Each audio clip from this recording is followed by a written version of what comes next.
സ്ഥാപകായ ച ധർമ്മസ്യ സർവധർമ്മസ്വരൂപിണെ അവതാരവരിഷ്ഠായ രാമകൃഷ്ണായ തേ നമഃ. ലജ്ജാപടാവൃതേ നിത്യം ശാരദേ ജ്ഞാനദായികേ പാപേഭ്യോ ന സദാ രക്ഷ കൃപാമയി നമോസ്തുതേ. നമഃ ശ്രീയതിരാജായ വിവേകാനന്ദസൂരയേ സച്ചിത്സുഖസ്വരൂപായ സ്വാമിനേ താപഹാരിണേ.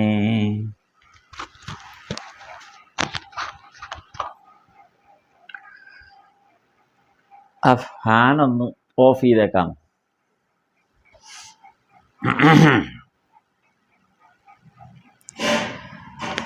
അപ്പോൾ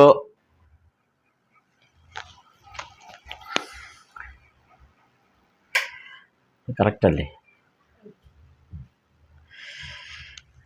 ഇന്ന് ശ്രീരാമകൃഷ്ണ വചനാമൃതം വോള്യം 1 നമ്മൾ മാസ്റ്റർ മഹാശയൻ ദക്ഷിണേശ്വരത്ത് ശ്രീരാമകൃഷ്ണദേവനൊപ്പം സാധനാ ജീവിതം, അവധിക്കാലത്തെ സാധനാ ജീവിതം, അപ്പം അതാണ് നമ്മൾ ഇന്ന് ആരംഭിക്കാൻ ഉദ്ദേശിക്കുന്നത്. ഇപ്പോൾ രണ്ടാം ദിവസത്തെയാണ് ഇന്ന് നമ്മൾ നോക്കുന്നത്. ഇന്നലെ കഴിഞ്ഞ ദിവസം നമ്മൾ ഒന്നാം ദിവസത്തെയാണ് നോക്കിയത്. രണ്ടാം ദിവസത്തിൽ, അതായത് കഴിഞ്ഞ ദിവസം ഈ ഒന്നാം ദിവസം ഈ സാധനാകാലത്ത് ഈ ദക്ഷിണേശ്വരത്ത് ഭഗവാനോടൊപ്പം മാസ്റ്റർ മഹാശയൻ താമസിക്കാനായിട്ട് തുടങ്ങിയപ്പോൾ മാസ്റ്ററെ ഓരോ ദിവസവും ശ്രീരാമകൃഷ്ണദേവൻ ഓരോ പാഠങ്ങൾ പഠിപ്പിക്കുന്നുണ്ട്. അത് ആ സാധനാ ജീവിതത്തിൻ്റെ ആ സാധനയുടെ ഭാഗമായിട്ട് പഠിപ്പിക്കുന്നതാണ്. കാരണം ഒരുപക്ഷെ എനിക്ക് തോന്നുന്നു ഈ ഒരു അവധിക്കാലം ആണ് യഥാർത്ഥത്തിൽ ശ്രീരാമകൃഷ്ണദേവൻ്റെ വചനാമൃതം എഴുതാനുള്ള ആ പരിശീലനം, അതിൻ്റെ ഒരു സമ്പൂർണ്ണ പരിശീലനം മാസ്റ്റർ മഹാശയന് കിട്ടുന്നതായിട്ട് തോന്നുന്നത്. കാരണം അതിൻ്റേതൊരു അടിസ്ഥാനം ഈ കാലഘട്ടത്തിൽ നമുക്കിവിടെ ഇതിനകത്ത് പ്രത്യേകിച്ച് വായിക്കാൻ പറ്റും. നമ്മളത് സശ്രദ്ധം ഈ ഭാഗത്തൂടെ പോകുമ്പോൾ ഇതെഴുതി പൂർത്തിയാക്കാനുള്ളൊരു ട്രെയിനിങ് പ്രോഗ്രാം. കാരണം ഇതിനകത്തൊരു തെറ്റ് വരാൻ പാടില്ല. ഇത് സമ്പൂർണമായും ശരിയാണ് എന്ന ഉത്തമ ബോധ്യമുണ്ടാകണം. അതിലുപരി ഭഗവാനിൽ നിന്ന് നേരിട്ട് കേൾക്കുന്നതും കൂടിയാണ്. കാരണം ഭഗവാൻ നേരിട്ട് പറയുന്നതാണിത്. അപ്പം അതിനകത്ത് ഒരു പിശകും മനുഷ്യനാൽ ഉണ്ടാകുന്ന ഒരു എററും അതിനകത്ത് വരാൻ പാടില്ല. അതിനുള്ളൊരു പ്രാക്ടീസ് ഇതിനകത്ത് നൽകുന്നത് ഈ ഒരു സാധനാകാലത്ത് നമുക്ക് കാണാൻ പറ്റും. അതാണ് ഈ സാധനാകാലത്തിൻ്റെ ഒരു പ്രത്യേകത. അപ്പോൾ ഇവിടെ ഈ 2-ാം അധ്യായത്തിൽ പറയുന്ന ഒരു വാക്കുണ്ട്. ദക്ഷിണേശ്വരത്ത് ശ്രീരാമകൃഷ്ണദേവൻ്റെ കൂടെ മാസ്റ്റർ താമസിക്കുന്നതിന് ഇവിടെ അദ്ദേഹം തന്നെ, മാസ്റ്റർ മഹാശയൻ തന്നെ വചനാമൃതത്തിൽ അതിന് ഉപയോഗിച്ചിരിക്കുന്നൊരു വാക്ക് ഒരുപക്ഷെ ഞാൻ ഇതിനു മുമ്പ് വായിച്ചിട്ടില്ല, ഇങ്ങനെ ഒരിടത്തും കേട്ടിട്ടില്ല. ഇപ്പം ചരണരേണു എന്ന് കേട്ടിട്ടുണ്ട്, അത് പാദത്തിൻ്റെ ആ പൊടി. പക്ഷെ ചരണഛായ എന്ന് ഞാൻ കേട്ടിട്ടേയില്ല. ഇപ്പം ചരണഛായ എന്നുള്ള വാക്ക് വരുമ്പോൾ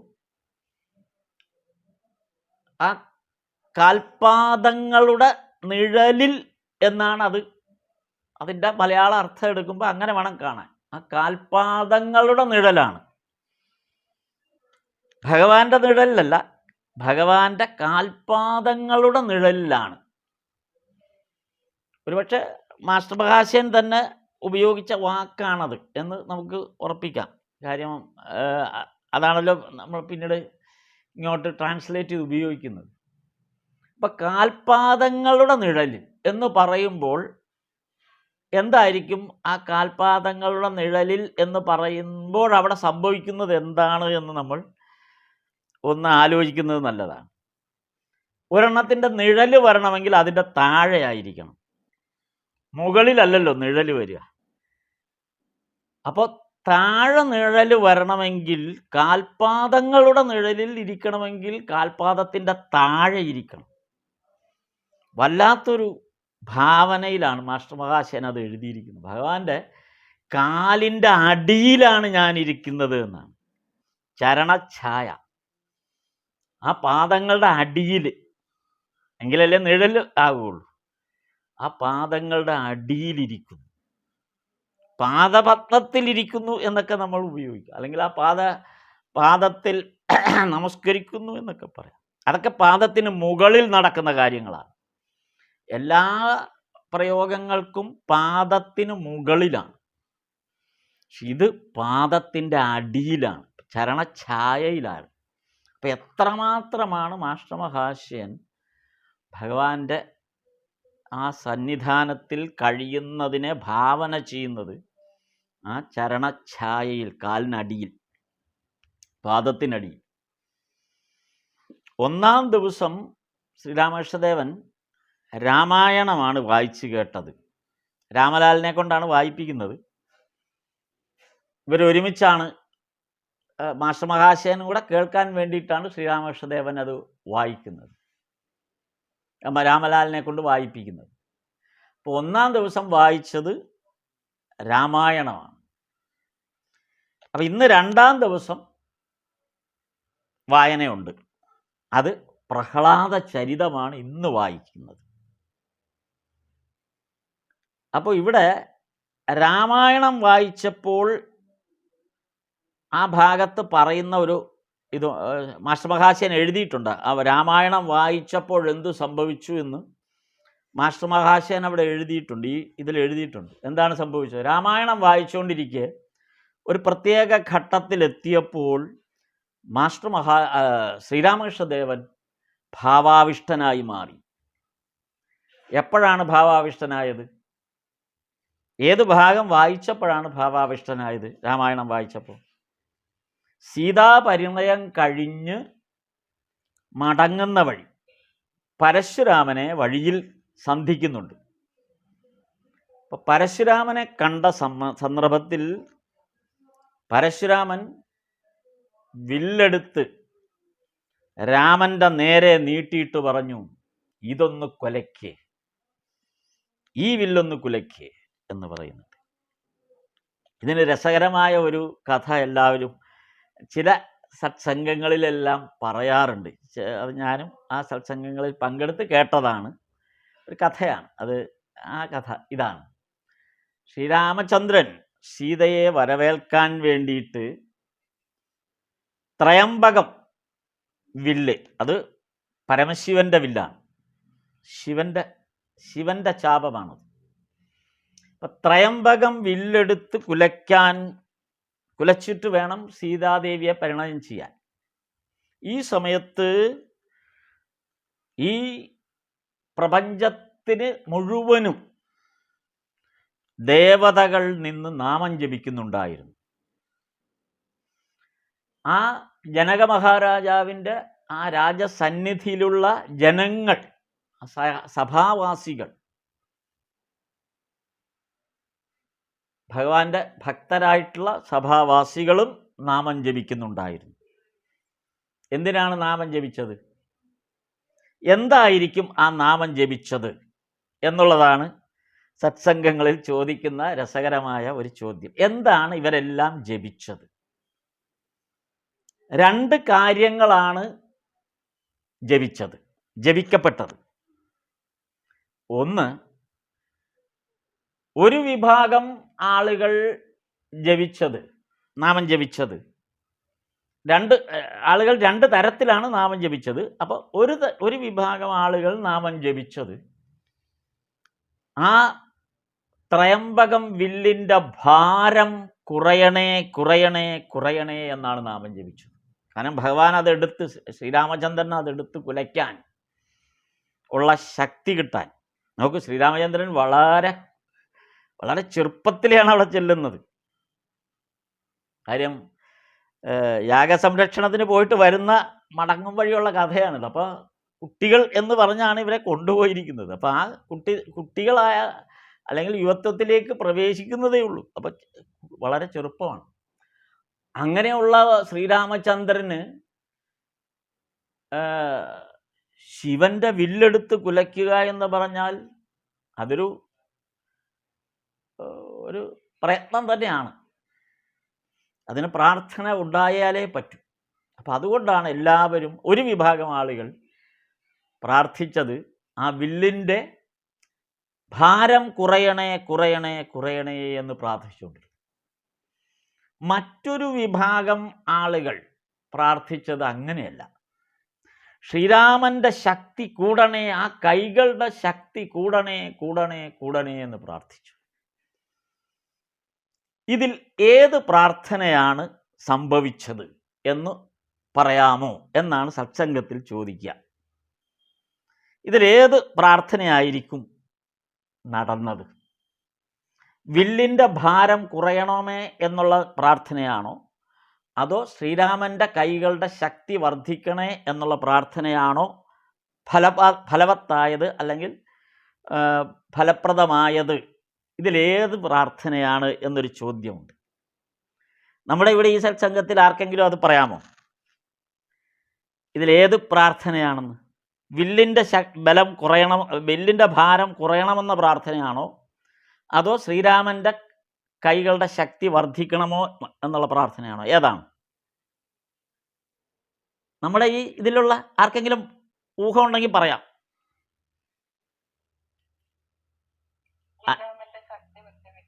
എന്തോ? തീർച്ചയായിട്ടും അത് തന്നെയാണ്, ശരിയാണ്. എന്തായിരിക്കും അതിന് കാരണം?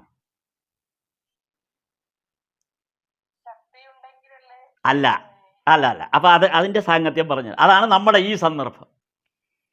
അതായത് ശ്രീരാമൻ്റെ കൈകൾക്ക് ശക്തി വർദ്ധിക്കണേ എന്ന പ്രാർത്ഥന തന്നെയായിരുന്നു മുന്നിട്ട് നിന്നത്. കാരണം ത്രയംബകം മാത്രം കുലച്ചാൽ പോരാ, മടങ്ങും വഴി പരശുരാമൻ്റെ കോദണ്ഡം കൂടെ കുലയ്ക്കേണ്ട ആളാണ്. അപ്പൊ ത്രയംബകത്തിൻ്റെ ഭാരം കുറഞ്ഞതുകൊണ്ട് കാര്യമായില്ല. അപ്പോൾ ശ്രീരാമൻ്റെ ശക്തി കൂടിയേ പറ്റൂ. ത്രയംബകം വില്ലിൻ്റെ ശക്തി കുറഞ്ഞത് കൊണ്ടായില്ല. വരും വഴി പരശുരാമനെ കാണാനുള്ളതാണ്, പരശുരാമനുമായിട്ട് മുഖാമുഖം നിൽക്കേണ്ടതാണ്. പരശുരാമൻ തൻ്റെ കോദണ്ഡം, ആ വില്ല് ശാരംഗം എന്നും ആ വില്ലിന് പേരുണ്ട്. കോദണ്ഡം അല്ലെങ്കിൽ ശാരംഗം എന്നും ആ വില്ലിൻ്റെ പേര്.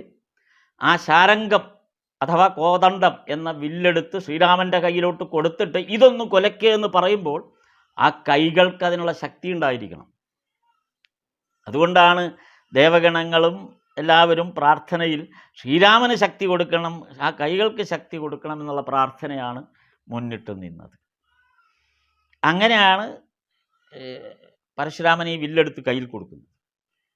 വളരെ നിഷ്പ്രയാസം ആ ശാരംഗം എന്ന വില്ലെടുത്ത് ശ്രീരാമചന്ദ്രൻ പരശുരാമൻ്റെ മുമ്പിലെടുത്ത് ഉയർത്തിപ്പിടിച്ചപ്പോൾ തന്നെ ഒരു കൈ കൊണ്ട്, ഒറ്റ കൈ കൊണ്ടാണ് പിടിച്ചത്, ഒറ്റ കൈ കൊണ്ട് ഉയർത്തിയപ്പോൾ തന്നെ പരശുരാമൻ ദർശിച്ചത് പരബ്രഹ്മസ്വരൂപത്തെയാണ്. പരബ്രഹ്മസ്വരൂപത്തെയാണ് മുന്നിൽ കണ്ടത്. ആ കാഴ്ചയാണ് ശ്രീരാമകൃഷ്ണദേവൻ അത് വായിച്ചപ്പോൾ മനസ്സിൽ കണ്ടത്. പരശുരാമൻ കാണുന്ന ആ പരബ്രഹ്മസ്വരൂപത്തെ ശ്രീരാമകൃഷ്ണദേവൻ കാണുകയാണ്. കാരണം ശ്രീരാമചന്ദ്രൻ്റെ അംശമാണിത്, ഈ ഇരിക്കുന്ന ആള്. അപ്പോൾ അന്ന് താൻ കാണിച്ച ആ പരബ്രഹ്മസ്വരൂപത്തെയാണ് ശ്രീരാമകൃഷ്ണദേവൻ ഇവിടെ മനസ്സിൽ ധ്യാനിക്കുന്നത്. അങ്ങനെയാണ് ഭാവാവിഷ്ടനായത്. അന്നത്തെ അതേ അവസ്ഥ. അന്ന് എന്താണോ പരശുരാമൻ്റെ മുമ്പിൽ സ്വയം താൻ എങ്ങനെയാണ് ആ പരബ്രഹ്മസ്വരൂപമായി നിലകൊണ്ടത്, ആ ഭാവം ശ്രീരാമകൃഷ്ണദേവന് ഇവിടെ കൈവരികയാണ്. അങ്ങനെയാണ് ശ്രീരാമകൃഷ്ണദേവൻ ഭാവാവിഷ്ടനായത്. അതാണ് ഇന്നലെ വായിച്ച രാമായണത്തിൻ്റെ ഭാഗത്തെ ഭാവാവിഷ്ടനായി എന്നുള്ള ഭാഗം പറയുന്നത്. അതേസമയം ഇന്ന് ഇന്നത്തെ സാഹചര്യം എന്താണ്? ഇന്ന് പ്രഹ്ലാദ ചരിതമാണ് വായിക്കുന്നത്. അപ്പൊ പ്രഹ്ലാദ ചരിതം വായിച്ചപ്പോൾ ശ്രീരാമകൃഷ്ണദേവൻ വീണ്ടും ഭാവാവിഷ്ടനാകുകയാണ്. ഇവിടെ എന്താണ് ഭാവാവിഷ്ടനാവാനുള്ള കാരണം? ഹിരണ്യകശിപുവിനെ നിഗ്രഹിച്ച ശേഷം ഉഗ്രമൂർത്തിയായിരിക്കുന്ന നരസിംഹാവതാരത്തെ പ്രപഞ്ചം മുഴുവൻ ഭയപ്പെട്ടു നിൽക്കുകയാണ്. ഈ രൂപം ഇങ്ങനെ നിലനിന്നാൽ പറ്റില്ല. ആ ഉഗ്രരൂപത്തിന് ശമനം ഉണ്ടായാലേ പറ്റൂ, ഇല്ലെങ്കിൽ പ്രപഞ്ചം തന്നെ ഇല്ലാതായിപ്പോവും. അതിന് വേറെ ആർക്കും സാധ്യമല്ല. ആ ഉഗ്രരൂപത്തെ ശമിപ്പിക്കാൻ ഈ പ്രപഞ്ചത്തിൽ ആർക്കും സാധ്യമല്ല, ത്രിലോകത്തിലും ആർക്കും സാധ്യമല്ല. ഒരേ ഒരാൾക്ക് മാത്രമേ പറ്റൂ, അത് പ്രഹ്ലാദനാണ്. അപ്പം ദേവകൾ പ്രഹ്ലാദനെ മുന്നോട്ട് ചേർത്തങ്ങ് നിർത്തിക്കൊടുക്കുകയാണ് ചെയ്യുന്നത്. നരസിംഹത്തിൻ്റെ അടുത്തേക്ക് ചേർത്ത് നിർത്തിക്കൊടുത്തു ദേവകൾ. ആ സമയത്ത് പ്രഹ്ലാദൻ ഉഗ്രമൂർത്തിയെ കീർത്തിച്ചുകൊണ്ട് നാമം ജപിച്ചപ്പോൾ പെട്ടെന്ന് നരസിംഹം, ആ ഉഗ്രമൂർത്തി, ആ ഭക്തനെ കണ്ട് ഈ ഉഗ്രത മുഴുവനും ഉപേക്ഷിച്ച് കാരുണ്യമൂർത്തിയായി തീർന്ന് പ്രഹ്ലാദൻ്റെ മേൽ നക്കാൻ തുടങ്ങി. സിംഹമാണല്ലോ, നക്കാൻ തുടങ്ങി. മൃഗങ്ങൾ അങ്ങനെയാണല്ലോ സ്നേഹം പ്രകടിപ്പിക്കുക. ഈ ഭാഗം വായിച്ചപ്പോൾ ശ്രീരാമകൃഷ്ണദേവൻ ഭാവാവിഷ്ടനായി. ഈ രണ്ടിടത്തും സംഭവിച്ചത് എന്താണ്? നേരത്തെ ശ്രീരാമചന്ദ്രൻ പരബ്രഹ്മസ്വരൂപത്തെ കാണിച്ചപ്പോഴും ഇപ്പോൾ ഭക്തന്റെ മുന്നിൽ പ്രഹ്ലാദനെ നരസിംഹം നക്കിയപ്പോഴും ഈ രണ്ട് സന്ദർഭങ്ങളിലാണ്. എന്താണ് ഈ രണ്ട് സന്ദർഭങ്ങളിൽ സംഭവിച്ചത്? ആദ്യത്തേതിൽ ബ്രഹ്മസ്വരൂപം എന്ന ഭാവാവിഷ്ടൻ, രണ്ടാമത്തേതിൽ ഭക്തപ്രിയൻ എന്ന ഭാവത്തിലുള്ള ഭാവാവിഷ്ടൻ. ആദ്യത്തേതിൽ ബ്രഹ്മസ്വരൂപൻ, അവിടെ ശ്രീരാമകൃഷ്ണൻ തന്നെ ബ്രഹ്മസ്വരൂപനാവുകയാണ്. രണ്ടാമത്തേതിൽ ഭക്തപ്രിയനായി മാറുകയാണ്. രണ്ടും ഈ അവതാര രൂപത്തിൽ തന്നെ ഉള്ളതാണ്. അതാണ് രണ്ട് തരത്തിൽ ബ്രഹ്മസ്വരൂപ ദർശനത്തിലുണ്ടാകുന്ന ഭാവാവിഷ്ടതയും ഭക്തപ്രിയത്തിൽ നിന്നുണ്ടായ ഭാവാവിഷ്ടത. ശ്രീരാമകൃഷ്ണദേവന്റെ കൺകോണിൽ നിന്ന് ആനന്ദാശ്രുക്കളാണ് ഇങ്ങനെ താഴേക്ക് ഇങ്ങനെ വിറ്റിറ്റ് വന്നതെന്ന് മാസ്റ്റർ മഹാശയൻ എഴുതിയിട്ടുണ്ട്. ആ ഭക്തപ്രിയനായതുകൊണ്ട് ആ ബ്രഹ്മസ്വരൂപം എഴുതിയതിൻ്റെ ആ ദർശനവേളയിൽ അത് പ്രകടമാക്കിയില്ല. അങ്ങനെ ഒരു സംഭവം ഉണ്ടായില്ല, ഇതിലെഴുതിയിട്ടില്ല. അതേസമയം പ്രഹ്ലാദനെ നക്കിക്കഴിഞ്ഞപ്പോഴുണ്ടായ ആ ഭക്തനോടുള്ള പ്രിയം കൊണ്ട് ഭക്തൻ്റെ മുന്നിൽ ശ്രീരാമകൃഷ്ണദേവൻ്റെ ആ കൺകോണുകളിൽ നിന്ന് ആനന്ദാശ്രുക്കൾ ഇങ്ങനെ പൊഴിയാൻ തുടങ്ങി. അപ്പം ഭക്തി എന്ന ഭാവത്തിന് ഭഗവാൻ നൽകുന്ന പ്രാധാന്യം എത്രമാത്രമാണ് എന്ന് മാസ്റ്റർ മഹാശയനെ ബോധ്യപ്പെടുത്തി കൊടുക്കുകയാണ്, അല്ലെങ്കിൽ മാസ്റ്റർ മഹാശയൻ ബോധ്യപ്പെടുകയാണ്. ഈശ്വരീയമായ സന്നിധിയിൽ ഒരു ഭക്തൻ്റെ അവസ്ഥയാണ് ഭഗവാൻ ഇവിടെ പ്രകടമാക്കിയത്. ഈശ്വരീയമായ സന്നിധിയിൽ ഒരു ഭക്തൻ്റെ അവസ്ഥ ഇവിടെ ഭഗവാൻ പ്രകടമാക്കി കൊടുക്കുകയാണ് ചെയ്തത്. അതാണ് പിന്നീട് മാസ്റ്ററോട് ഭഗവാൻ പറയുന്നുണ്ട്, ഇത്രയും മഹനീയമായ ഒരു ബ്രഹ്മസ്വരൂപ ദർശനം ആ ബ്രഹ്മസ്വരൂപ ദർശനത്തെക്കുറിച്ച് പറയും. മാസ്റ്റർ മഹാശയനോട് പറഞ്ഞു കൊടുത്താണ്. എന്നിട്ട് മാസ്റ്റർ മഹാശയനോട് പറഞ്ഞത് എന്താണെന്നറിയാമോ? വളരെ ശ്രദ്ധിക്കേണ്ട കാര്യമാണ്, നമുക്കും എല്ലാം ബാധകമായ ഒരു പാഠമാണത് ഭഗവാൻ പറഞ്ഞത്. ഇത്രയും മഹനീയമായ ഒരു ബ്രഹ്മസ്വരൂപ ദർശനം രാമായണത്തിൽ അത് വായിക്കുന്ന നമ്മൾ യഥാർത്ഥത്തിൽ ഈ ഗ്രന്ഥങ്ങളിൽ നിന്ന് കേട്ടിട്ട് മനുഷ്യന് ലജ്ജ തോന്നുന്നില്ലേ എന്ന്. ഈ ബ്രഹ്മസ്വരൂപ ദർശനമാണ് ആ ഗ്രന്ഥത്തിലൂടെ നമുക്ക് കിട്ടുന്നത്. ഈ പുരാണ ഗ്രന്ഥങ്ങളിൽ നിന്ന് കിട്ടുന്നതെല്ലാം ഈശ്വരീയ ദർശനങ്ങളുടെ ഓരോരോ ഘട്ടങ്ങളാണ്. അങ്ങനെയുള്ള ദർശനം ലഭിക്കാൻ പര്യാപ്തമായ ഈ ഗ്രന്ഥങ്ങൾ വായിച്ചിട്ട് അതിലെ കഥകൾ കേട്ടിട്ട് ഈ മനുഷ്യന് ലജ്ജ തോന്നുന്നില്ലേ? എന്തിനാ ലജ്ജ തോന്നുന്നില്ലേ എന്ന് ചോദിച്ചത്? അത് വായിച്ച് മനസ്സിലാക്കിയിട്ട് പോലും ഈ ലൗകികതയിൽ അഭിരമിക്കാനുള്ള താല്പര്യമല്ലേ പിന്നെയും ബാക്കി. രാമായണം രാമായണം മുഴുവൻ വായിച്ചു തീർക്കും, എന്നിട്ട് സമർപ്പിക്കും.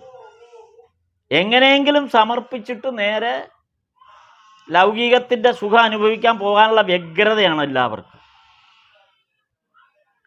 ഭാഗവതം സപ്താഹത്തിന് ഭാഗവതം മുഴുവൻ കേൾക്കുന്നത്, ആ ഭാഗവതം മുഴുവൻ കേട്ട് ആ ബ്രഹ്മസ്വരൂപത്തെ ഉൾക്കൊണ്ട് തൻ്റെ ജീവിതത്തെ പരിഭാഗപ്പെടുത്തുന്നതിന് പകരം നിസാരം വരുന്ന ഭക്ഷണത്തിൻ്റെ മുമ്പിലാണ് ഏറ്റവും തള്ളു.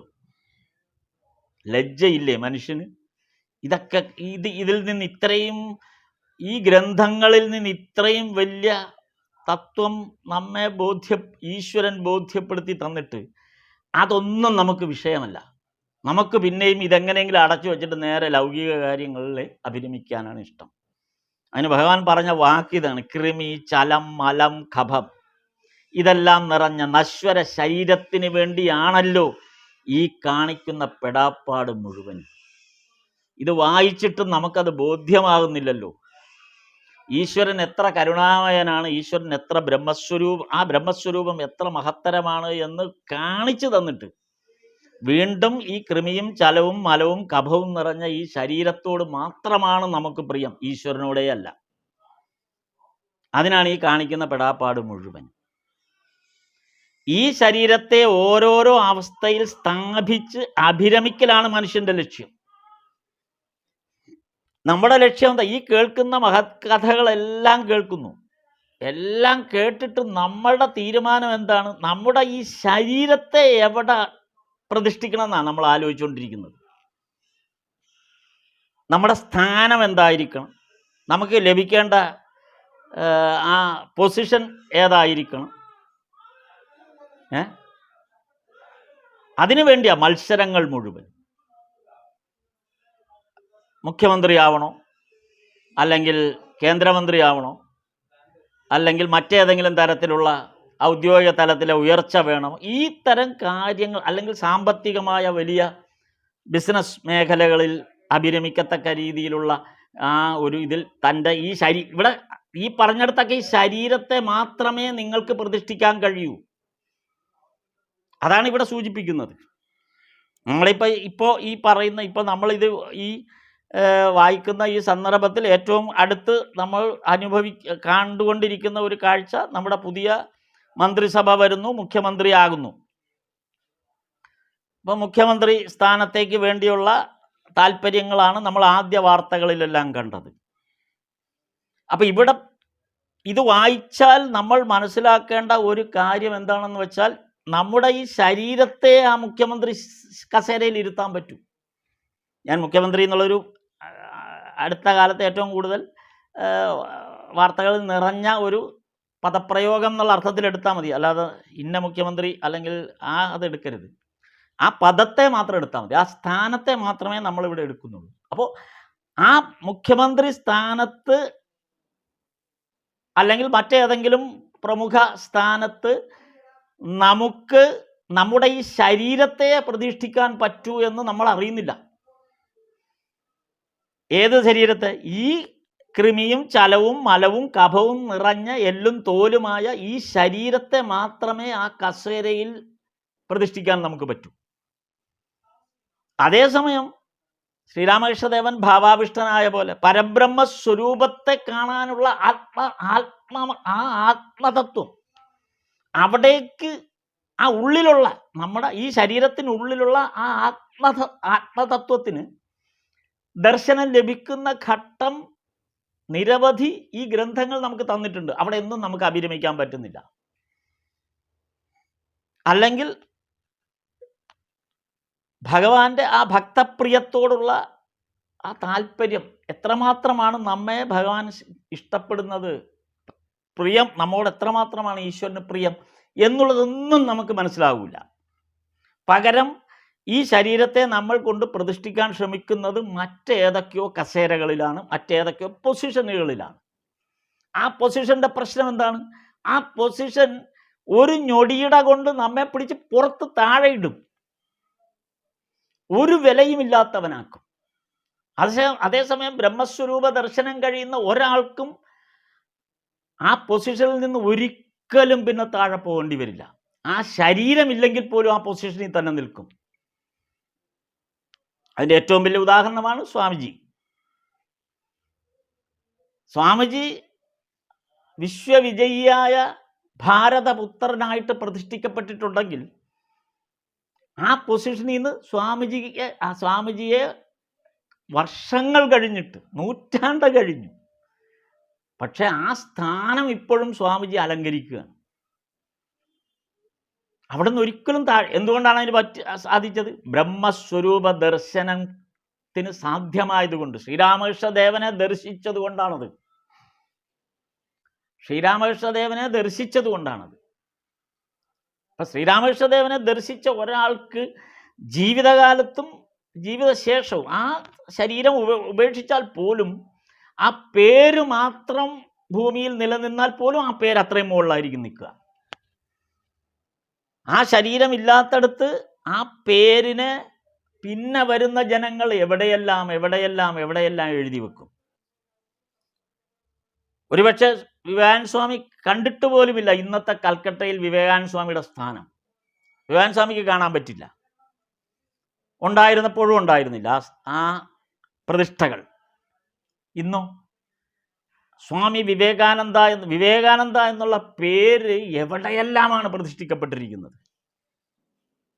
കേവലം ബലൂർ മഠത്തിൽ മാത്രമല്ല, ശ്രീരാമകൃഷ്ണ സംഘത്തിൽ മാത്രമല്ല, ലോകത്തിൻ്റെ വിവിധ വശങ്ങളിൽ, പ്രപഞ്ചം മുഴുവനും, ഈ ലോകം മുഴുവനും ആ നാമം പ്രതിഷ്ഠിക്കപ്പെട്ടിരിക്കുന്നു. എന്തുകൊണ്ട്? ശ്രീരാമകൃഷ്ണദേവൻ എന്ന ആ ബ്രഹ്മദർശനം ബോധ്യപ്പെട്ടതുകൊണ്ട്. ഇതാണ് ശ്രീരാമകൃഷ്ണദേവൻ ഈ രാമായണം വായിക്കുന്ന നമ്മളെ സംബന്ധിച്ചും ഭാഗവതം വായിക്കുന്ന നമ്മെ സംബന്ധിച്ചും ഭഗവാൻ നമ്മോട് ഉപദേശിക്കുന്ന ഒരു കാര്യം ഇതാണ്. ബ്രഹ്മസ്വരൂപ ദർശനത്തിന് വഴിയൊരുക്കുന്ന എത്രയെത്ര അവസരങ്ങളാണ് ഈ മഹത് ഗ്രന്ഥങ്ങൾ നമുക്ക് മുന്നിൽ തുറന്നു വെക്കുന്നത്. പക്ഷെ നമ്മളത് മനസ്സിലാക്കുന്നില്ലല്ലോ എന്ന് ഭഗവാൻ തന്നെ ഇത് കണ്ടിട്ട്, ഈ ഗ്രന്ഥങ്ങളിൽ കേട്ടിട്ട് മനുഷ്യന് ലജ്ജ തോന്നുന്നില്ലേ? പിന്നെയും ഈ കൃമിയും ചലവും മലവും കഫവുമുള്ള ഈ ശരീരത്തിന് പ്രാധാന്യം കൊടുക്കാൻ എന്ന് ഭഗവാൻ ചോദിക്കുകയാണ്. ആരോട്? മാസ്റ്റർ മഹാശയനോട് ചോദിക്കുക. അപ്പോൾ ഇതാണ് മാസ്റ്റർ മഹാശയൻ്റെ ആദ്യത്തെ പാഠമായിട്ട് ഇവിടെ കാണുന്നത്. അടുത്ത ക്ഷേത്രത്തിലെ പൂജയെല്ലാം കഴിഞ്ഞ് പിന്നെ അടുത്ത രംഗം വരികയാണ്. ക്ഷേത്രത്തിലെ പൂജയെല്ലാം കഴിഞ്ഞ് മടങ്ങി വന്ന് വായിക്കുന്നു. നോക്ക്, ഇന്നലെ രാമായണം വായിച്ചു, ഇന്നിപ്പോൾ പ്രഹ്ലാദ ചരിതം വായിച്ചു. എന്നിട്ട് കാളിക്ഷേത്രത്തിലെ ആ പൂജ, അപ്പോഴേക്കും പൂജയുടെ സമയമായി, അങ്ങോട്ട് പോയി തൊഴുതു, എല്ലാം കഴിഞ്ഞ് മടങ്ങി വന്നിട്ട് വീണ്ടും വായിക്കാനിരിക്കുന്നു. അപ്പോൾ വായിക്കുന്നത് എന്താണ്? അതാണ് ഭയങ്കര രസകരമാണ് ഇത് ഭാഗം. അപ്പോൾ വായിക്കുന്നത് എന്താണ്? ഭാഗവതവും രാമായണവും എല്ലാം വിട്ടു.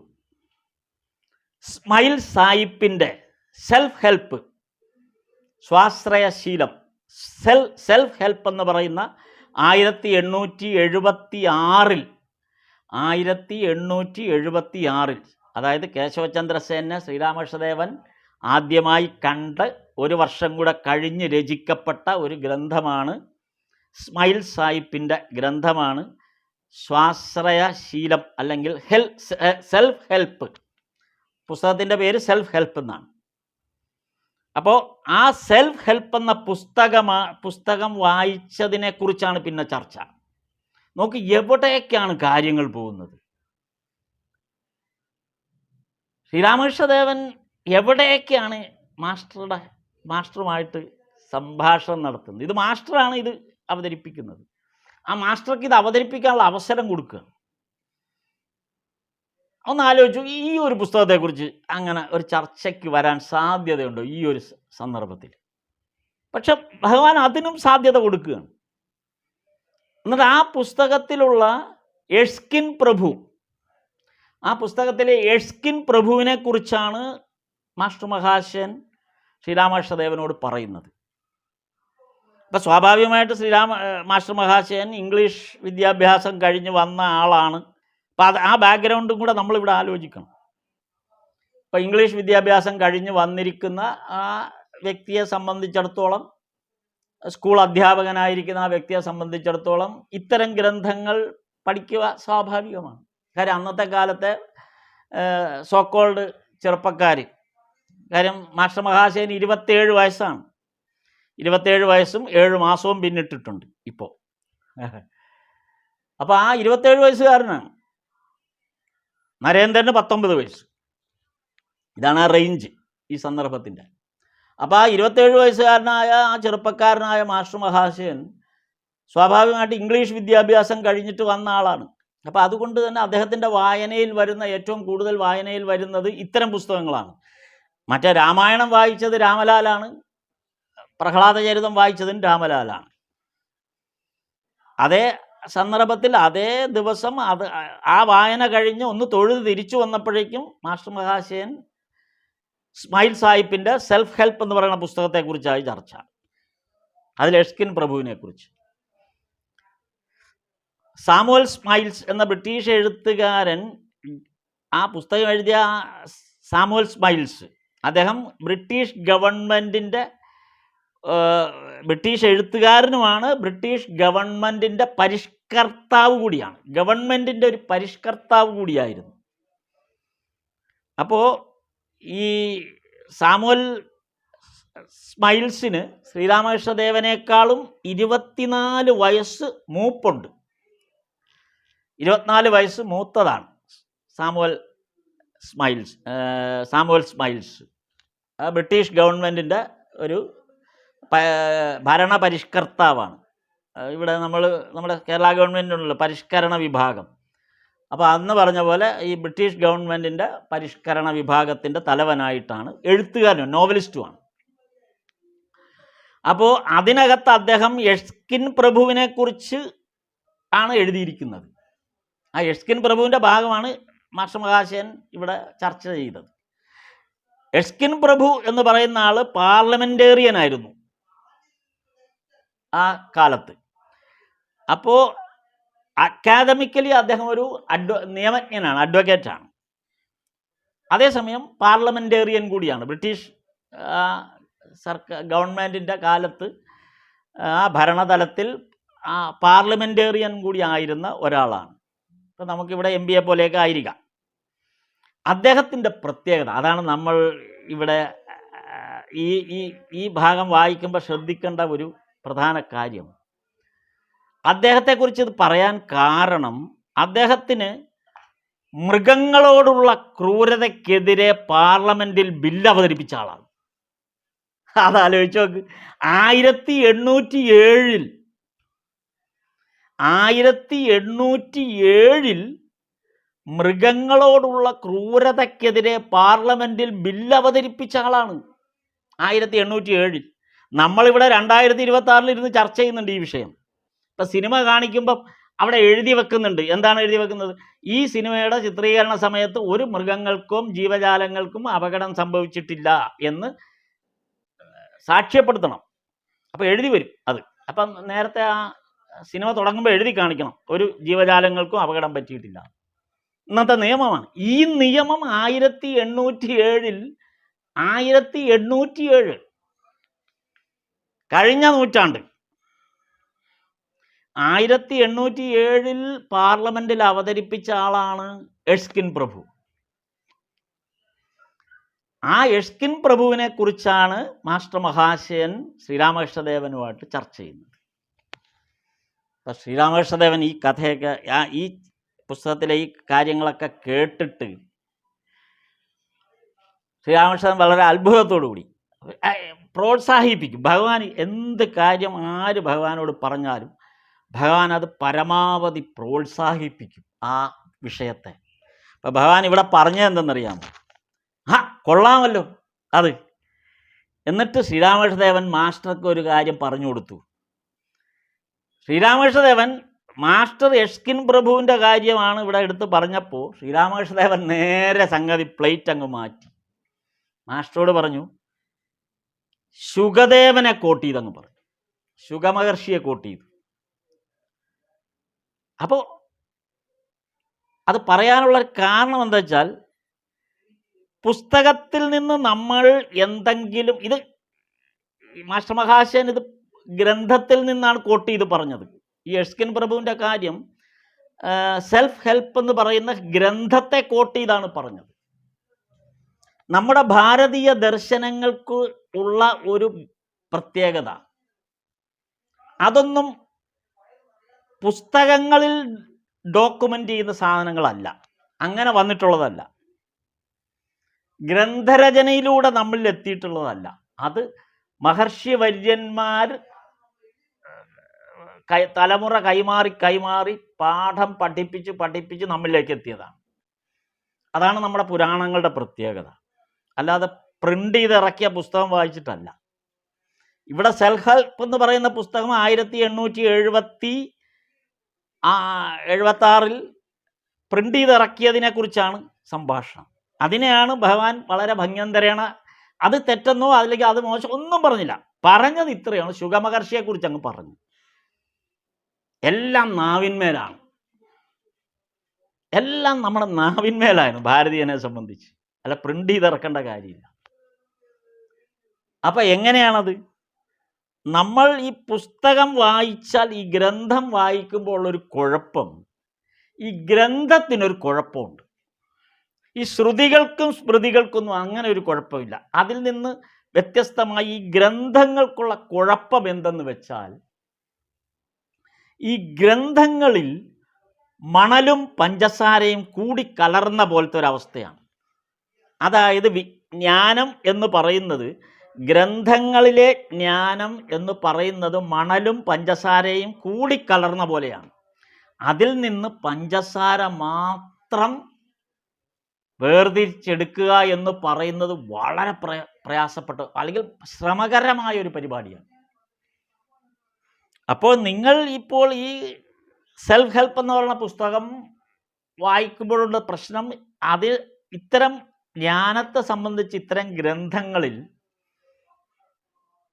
അതിൽ നല്ലതും ചീത്തയും കൂടിക്കലർന്ന് കിടക്കുക, വ്യക്തതയും അവ്യക്തതയും കൂടിക്കലർന്ന് കിടക്കുകയാണ്. അപ്പോൾ ഇതിൽ നിന്ന് വ്യക്തമായത് തിരഞ്ഞെടുക്കണം, നല്ലത് തിരഞ്ഞെടുക്കണം. മണലും പഞ്ചസാരയും കൂടിക്കലർന്ന്, പക്ഷെ അത് വളരെ ബുദ്ധിമുട്ടാണ്. കാര്യം മണലും പഞ്ചസാരയും പോലെയാണത്, തിരിച്ചറിയാൻ പറ്റില്ല. അതാണ് ഈ ഗ്രന്ഥപാരായണത്തിൽ, ഗ്രന്ഥം വായിക്കുമ്പോൾ നമുക്കുണ്ടാകുന്ന ഒരു വലിയ കൺഫ്യൂഷൻ ഉണ്ടാക്കുന്ന അതാണ്. കാരണം ഇത് വേർതിരിക്കാൻ നമുക്ക് പറ്റുന്നില്ല.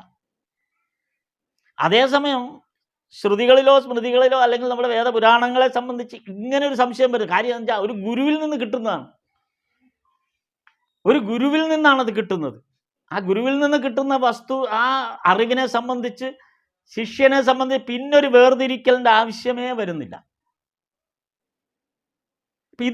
ഇത് ആണ് ഭഗവാൻ മാസ്റ്റർ മഹാശയന് ബോധ്യപ്പെടും. അപ്പോൾ മാസ്റ്റർ മഹാശയൻ തൻ്റെ ഇംഗ്ലീഷ് വിദ്യാഭ്യാസത്തിൻ്റെ ചുമട് ഇപ്പോഴും പുറത്തിട്ടുകൊണ്ടാണ് ഇരിക്കുന്നത്. അതാണ് ആ വിഷയം ഇങ്ങനെ മാറിപ്പോയത്. ഏത് അതിമനോഹരമായ നമ്മുടെ രാമായണത്തിൽ നിന്നും പ്രഹ്ലാദ ചരിതത്തിൽ നിന്നും ഒക്കെ ഭാഗവതത്തിൽ നിന്നും മാറിയിട്ട് ഒന്ന് ക്ഷേത്രത്തിൽ പോയി തിരിച്ചു വന്നപ്പോഴേക്കും പുറത്തിരിക്കുന്ന മാറാപ്പെടുത്ത് പുറത്തിട്ട്. അപ്പം അത് തിരുത്തണമല്ലോ. അങ്ങനെയാണ് ഭഗവാൻ ഈ കാര്യം എടുത്തിട്ടത്, ഈ ജ്ഞാനത്തെക്കുറിച്ച്. അപ്പം വിദേശികളെ സംബന്ധിച്ചിടത്തോളം ഗ്രന്ഥം വേണം. അവർക്കെല്ലാം ഡോക്യുമെൻ്റ് ചെയ്ത് വെക്കണം മുന്നിൽ, എന്നാലേ അവർ വിശ്വസിക്കൂ. അപ്പം സ്വന്തം അവസ്ഥയെക്കുറിച്ച് സൂചിപ്പിക്കുകയായിരുന്നു ശ്രീരാമകൃഷ്ണദേവൻ എന്ന് മാസ്റ്റർ മഹാശയൻ അപ്പോൾ ഒരു സംശയം തോന്നി പിന്നീട്. എന്നുവെച്ചാൽ അത് കേട്ടതിന് ശേഷം സ്വന്തം അവസ്ഥയെക്കുറിച്ച് തന്നെയാണോ മാസ്റ്റർ മഹാശയൻ ഇത് ശ്രീരാമകൃഷ്ണദേവൻ ഇത് പറഞ്ഞത്? തന്നെ ഈ ഉപദേശിച്ചതിൻ്റെ പിന്നിൽ സ്വന്തം സ്വത്വത്തെ ബോധ്യപ്പെടുത്താൻ വേണ്ടിയാണോ ഇത് പറഞ്ഞത്?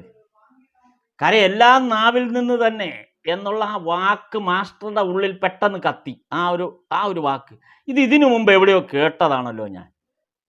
ഇങ്ങനൊരു വാക്ക് ഞാൻ ഇതിനു മുമ്പ് കേട്ടിട്ടുണ്ട്. എല്ലാം ആ നാവിൽ നിന്ന് തന്നെ.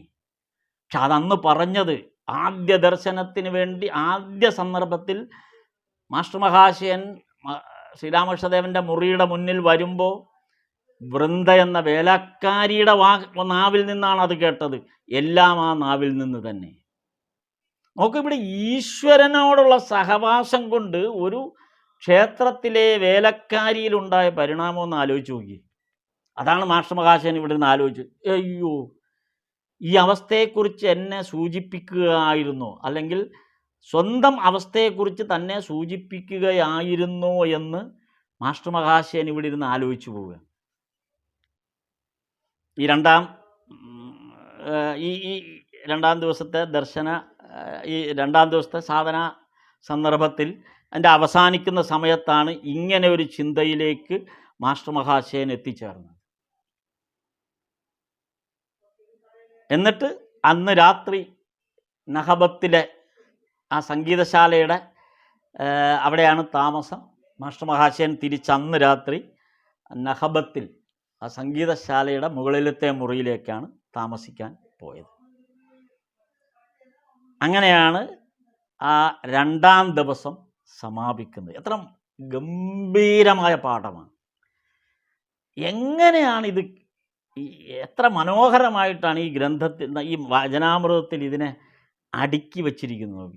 ഈ ഒരു ഘടനയെ ഭാഗവതം, രാമായണം, സെൽഫ് ഹെൽപ്പ്,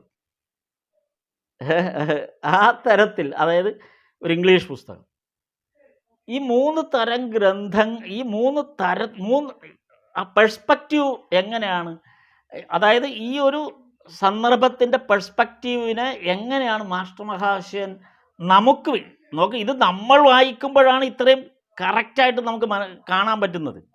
ഇത് എഴുതുന്ന കാലത്തോ ശ്രീരാമകൃഷ്ണദേവൻ ഇത് പറഞ്ഞ സമയത്തോ ഇതൊരു ഗ്രന്ഥരൂപത്തിൻ്റെ ഒരു തിരക്കഥാരൂപത്തിലോ അല്ലെങ്കിൽ ഇതിൻ്റെ ഒരു ടെക്സ്റ്റ് രൂപത്തിലോ ഇതിനൊരു കമ്പൈൽ ചെയ്ത് വന്നൊരു വസ്തുവല്ല. അന്ന് ഇതിങ്ങനെ സ്കാറ്റേഡ് ആയിട്ടിരിക്കുന്ന ഒരു വസ്തുവാണ്. കാരണം അന്ന് സ്വാഭാവികമായിട്ട് രാമായണം വായിക്കുന്നു, സ്വാഭാവികമായിട്ട് ഭാഗവതം വായിക്കുന്നു, സ്വാഭാവികമായിട്ട് ഈ സെൽഫ് ഹെൽപ്പിനെ കുറിച്ച് സംസാരിക്കുന്നു. ഇതിനൊരു കോമ്പാക്റ്റ് ആയിട്ടുള്ള ഒരു രൂപഘടനയൊന്നും അന്നില്ലല്ലോ. ഈ വായിച്ച സമയത്തോ ഇത് ചർച്ച ചെയ്ത സമയത്തോ ഇതൊരു ടെക്സ്റ്റായിട്ട് മാറി വരുമ്പോൾ ഇതിൻ്റെ ഒരു വരും കാലത്ത് സമൂഹം ഇത് ചർച്ച ചെയ്യുന്നൊരു വിഷയമാണ് എന്നൊന്നും ഓർത്തല്ലല്ലോ ഇത് സംഭവിക്കുന്നത്. നമ്മളിത് വായിച്ചപ്പോൾ, ടെക്സ്റ്റിൽ വായിച്ചപ്പോൾ വളരെ എഡിറ്റഡാണിത്. ഒരു മികച്ച എഡിറ്ററാണ് ഇത് എഡിറ്റർ കൂടിയാണ് മാസ്റ്റർ മഹാശയൻ. അതുകൊണ്ടാണ് നമുക്ക് ഇത്രയും ഗംഭീരമായിട്ട് ഇത് മനസ്സിലായത്. അല്ലെങ്കിൽ ഇത് 3 സന്ദർഭങ്ങളിൽ നടന്ന, അല്ലെങ്കിൽ 3 തരത്തിൽ നടന്ന കുറേ കാര്യങ്ങൾ മാത്രമാണ്. ഇതിനെ തമ്മിൽ കോർത്തിണക്കിക്കൊണ്ട് നമ്മുടെ മുമ്പിൽ ഒരു അധ്യായമായിട്ട് മുന്നിൽ വന്നപ്പോഴാണ് നമുക്ക് ഈ ബോധം ഉണ്ടായത്, അല്ല നമ്മുടെ കഴിവുകൊണ്ടല്ല. അപ്പോൾ എന്തിനു വേണ്ടിയിട്ടാണ്? ശ്രീരാമകൃഷ്ണദേവനെ മനസ്സിലാക്കാൻ, നമുക്ക് മനസ്സിലാകാൻ. ഈ കലിയുഗത്തിൽ പിന്നീട് വരുന്ന നമ്മളെപ്പോലുള്ള നിരക്ഷരകുക്ഷികളായ ആളുകൾക്ക്, അവർക്ക് ശ്രീരാമകൃഷ്ണദേവൻ എന്താണെന്ന് ബോധ്യപ്പെടുത്തുന്നതിനാണ് ഒരു മികച്ച എഡിറ്ററുടെ സ്ഥാനത്ത് നിന്നുകൊണ്ട് ഇതിനെ കമ്പൈൽ ചെയ്തത് മാസ്റ്റർ മഹാശയൻ. അല്ലെങ്കിൽ നമുക്കിതുപോലെ ഇങ്ങനെ വായിക്കാൻ പറ്റുമോ? അല്ലെങ്കിൽ നമുക്കിങ്ങനെ മനസ്സിലാക്കാൻ പറ്റുമോ? അല്ലെങ്കിൽ ഇത് നടന്ന സന്ദർഭത്തിൽ ഇങ്ങനെ വല്ലതും ആലോചിച്ചിട്ടാണ് ഇതൊക്കെ നടന്നത്? രാമലാൽ എന്തെങ്കിലും ഉദ്ദേശത്തോടെ രാമായണം വായിച്ചത്? വായിച്ചു എന്ന് മാത്രം. പക്ഷെ ഇതിനെ ഒരു നല്ല എഡിറ്ററുടെ കയ്യിൽ കിട്ടിയപ്പോൾ ആ എഡിറ്റർ അതിനെ ഗംഭീരമായിട്ട് നമുക്ക് വേണ്ടി തയ്യാറാക്കി മുന്നിലോട്ട് വെച്ചു. അതാണ് യഥാർത്ഥത്തിൽ ഈ രണ്ടാം ദിവസം സമാപിക്കുമ്പോൾ നമുക്ക് മനസ്സിലാകുന്ന ഏറ്റവും നല്ല ഒരു നമ്മൾ നേരത്തെ പറഞ്ഞ ഇതാണ്, നമ്മൾ ഈ ഓരോ ദിവസവും ഒന്നാം ദിവസം രണ്ടാം ദിവസം എന്ന് പറഞ്ഞ് നമ്മൾ കടന്നു വരുമ്പം മാസ്റ്റർ മഹാശയൻ്റെ സാധനാകാലം നമുക്കും അനുഭവം വേണം, നമ്മളും ആ സങ്കല്പത്തിലായിരിക്കണം. അല്ലെങ്കിലാണ് ശ്രീരാമകൃഷ്ണദേവൻ ചോദിച്ച പോലെ ഇതൊക്കെ ഈ ഗ്രന്ഥങ്ങളിൽ നിന്ന് കേട്ടിട്ട് മനുഷ്യന് ലജ്ജ തോന്നുന്നില്ലേ എന്ന് നമ്മളോട് തന്നെ ചോദിക്കേണ്ടി വരും. ഇത് വായിച്ചിട്ട് നമുക്കിത് ബോധ്യമാകുന്നില്ല എങ്കിൽ നമ്മൾ നമ്മോട് തന്നെ ചോദിക്കേണ്ടി വരും, നമുക്ക് ലജ്ജയില്ലേ എന്ന്. അപ്പം എത്ര മനോഹരമായിട്ടാണ് ആ ഭാഗങ്ങൾ നമുക്ക് വേണ്ടി ഇവിടെ ഒരുക്കി തന്നിരിക്കുന്നത്. ഈ രണ്ടാം ദിവസം അവസാനിക്കുന്നു. നമുക്കിനി വരുന്നത് മൂന്നാം ദിവസമാണ്. അത് അടുത്ത തവണ നമുക്ക് മൂന്നാം ദിവസത്തേക്ക് പോകാം.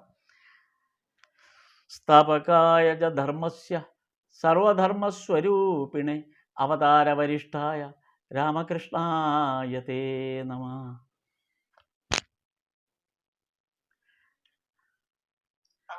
നമസ്തേ നമസ്തേ നമസ്തേ നമസ്തേ.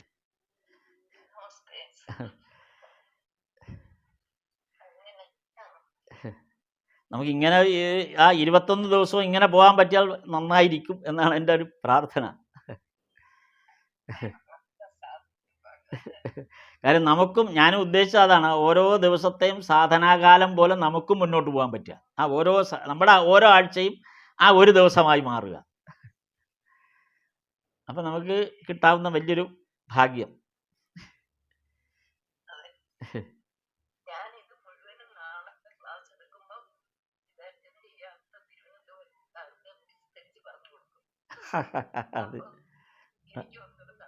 തീർച്ചയായിട്ടും തീർച്ചയായിട്ടും നമ്മളിത് പറഞ്ഞാലേ നമുക്ക് തറവാവുള്ളൂ, അല്ലെങ്കിൽ നമ്മളെ കയ്യിൽ നിന്ന് പോവും. എപ്പോൾ പോയി എന്ന് ചോദിച്ചാൽ മതി. അതെ അതെ അതെ, തീർച്ചയായിട്ടും തീർച്ചയായിട്ടും തീർച്ചയായിട്ടും. ഭഗവാൻ അതിന് വേണ്ടിയിട്ടല്ലേ ഇത് തന്നത് നമ്മുടെ കയ്യിൽ. അല്ല, വചനാമൃതം മാസ്റ്റർ മഹാശയനെ കൊണ്ട് എഴുതിച്ചത്. ഇതിൻ്റെ അടുത്ത ദിവസം വരുമ്പോൾ ആ ഭാഗം വരുന്നുണ്ട്. മൂന്നാം ദിവസത്തെ ചർച്ചയിൽ എന്തിനാണ് മാസ്റ്റർ മഹാശയനെ കൊണ്ട് എഴുതിച്ചത് എന്നുള്ള ഭാഗം വരുന്നുണ്ട്. താരക്സ് അദ്ദേഹത്തെ കൊണ്ട്, ശിവാനന്ദ സ്വാമിയെ കൊണ്ട് എഴുതിക്കാതിരുന്നതിനെ കുറിച്ചൊക്കെ ഒരു ചർച്ച കയറി വരുന്നുണ്ട്. അതെ അതെ. അപ്പോൾ അത് മാസ്റ്റർ മഹാശയൻ നമുക്ക് തന്നത് അതുകൊണ്ടാണ്. നമ്മൾ ഇത് പരമാവധി ഭക്തന്മാരിലേക്ക് എത്തിക്കാൻ നമ്മളും ബാധ്യസ്ഥരാണ്. അതെ അതെ. സാർ